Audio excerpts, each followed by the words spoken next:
नमस्कार साथियों, मैं राहुल शर्मा दिशा एकेडमी में आप लोगों का एक बार फिर से स्वागत करता हूं इस प्लेटफॉर्म पे। जैसा कि आप लोगों को मालूम है, हमारी जो सीरीज़ चल रही है टारगेट एंड टेस्ट सीरीज़, उसका आज दिन 5 है, डे 5 है टारगेट का। आपके टारगेट में आपको मध्य प्रदेश के साथ साथ भारत का भूगोल दिया जा रहा है। ये हम पहले कंप्लीट करवा रहे हैं। पूरा का पूरा जो टारगेट है वो 20 अप्रैल का आपका है। 20 अप्रैल के पहले पहले हम पूरा का पूरा कोर्स जो है वो हमारा कवर कर लेंगे।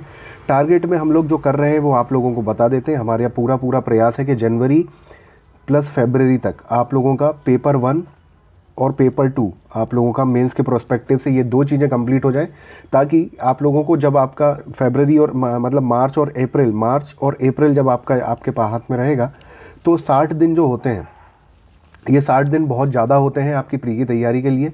मेरा उद्देश्य बस इतना है कि जब आप पेपर 1 और पेपर 2 कंप्लीट कर लेंगे, तो उसमें आप लोगों को मालूम है आपका इतिहास, भूगोल जो है, ये दो पोर्शन आपके अच्छी तरीके से कंप्लीट हो जाएंगे। साथ ही साथ आपका पॉलिटी अच्छी तरीके से कंप्लीट हो जाएगा। तो ये जो 3 बड़े सब्जेक्ट्स होते हैं, ये आपके वहीं के वहीं, और इकोनॉमिक्स, ये आपके वहीं के वहीं कंप्लीट हो जाएंगे।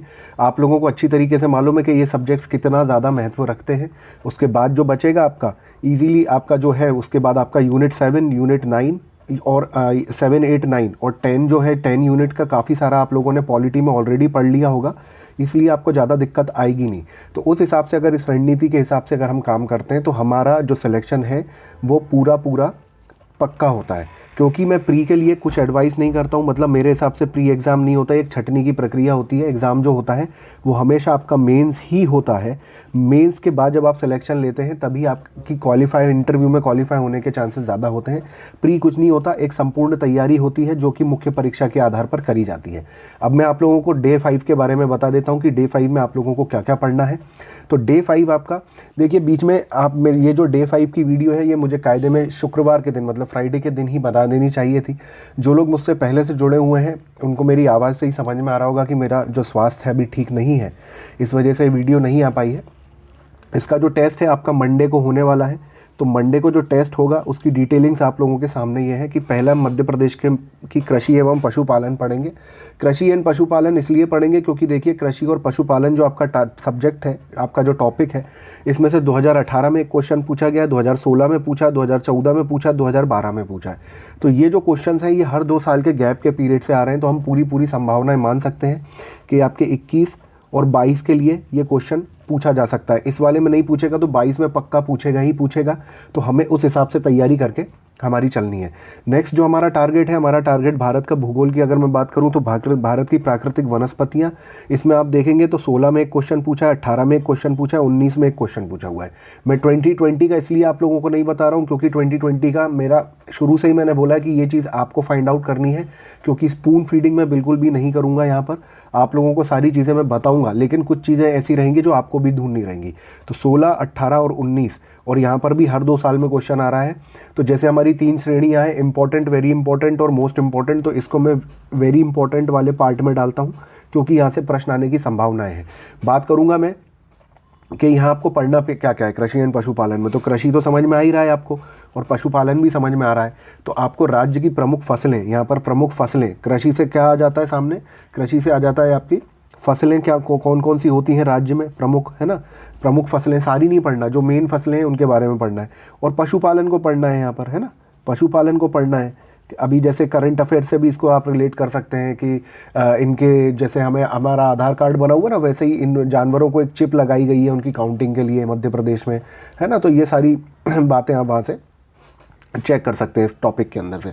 अगर मैं बात करूं आप लोगों से कि भूगोल में आपको क्या पढ़ना है, भारत की प्राकृतिक वनस्पतियों वाले पार्ट में, वैसे तो ये टॉपिक अपने आप में बहुत बड़ा है, लेकिन इसमें आप लोग क्या क्या पढ़ेंगे, इसमें भारत की जो राष्ट्रीय वन नीति है, वन नीति के बारे में आपको पढ़ना है ना।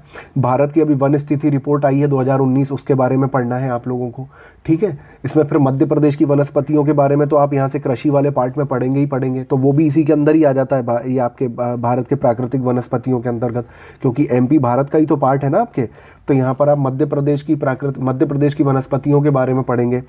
वन नीति 2005 के बारे में यहाँ पर आप पढ़ेंगे। यहाँ पर तो 2019 था ना, भारत वन स्थिति रिपोर्ट 2019, और यहाँ पर वन स्थिति 2005 के हिसाब से आपको पढ़ना है। ठीक है। तो ये टॉपिक रहेंगे 4-5 चीज़ें। वैसे तो ये टॉपिक अपने आप में बड़ा है, पर इस टॉपिक में क्या क्या इंपॉर्टेंट है वो मैंने आप लोगों को बताया है। चाहिए तो मैं एक बार और आप लोगों को बता देता हूँ। देखिए, इसमें राष्ट्रीय वन नीति के बारे में आप पढ़ेंगे, ठीक है। भारत वन रिपोर्ट 2019 के बारे में आपको पढ़ना है, ठीक है। साथ ही साथ मध्य प्रदेश की वनस्पतियों को आप पढ़ेंगे, और उसी के साथ साथ आपको क्या पढ़ना है, मध्य प्रदेश की नई वन नीति जो 2005 की वन नीति है मध्य प्रदेश की, वो आप लोगों को पढ़ना है। तो ये आप लोगों का कंप्लीट टारगेट था। इस टारगेट को आप लोगों को अच्छी तरीके से कंप्लीट करना है। देखिए, मैं हर चीज़ बहुत आप लोगों को डिटेल में बताता हूँ, उसके पीछे का रीज़न होता है ताकि आप लोगों को ये समझ में आए क्या पढ़ना है क्या नहीं पढ़ना। अभी तक हमारा टेलीग्राम चैनल ज्वाइन नहीं किया तो ज्वाइन कर लीजिए। वहाँ पर डेली 30 से 50 जीएस जीके के क्वेश्चन मैं देता हूँ। रैंडम क्वेश्चंस होते हैं ताकि आपकी तैयारी अच्छे से हो सके। करंट अफेयर्स के डेली वहाँ पर क्वेश्चन दिए जाते हैं, तो इस उससे ये आप लोगों के लिए फॉलो करना बहुत ही इंपॉर्टेंट हो जाता है। इसको फॉलो कीजिए। इंस्टाग्राम पे दिशा एकेडमी का चैनल है, इंस्टाग्राम पे फॉलो कीजिए, लिंक डिस्क्रिप्शन में दे रखी है।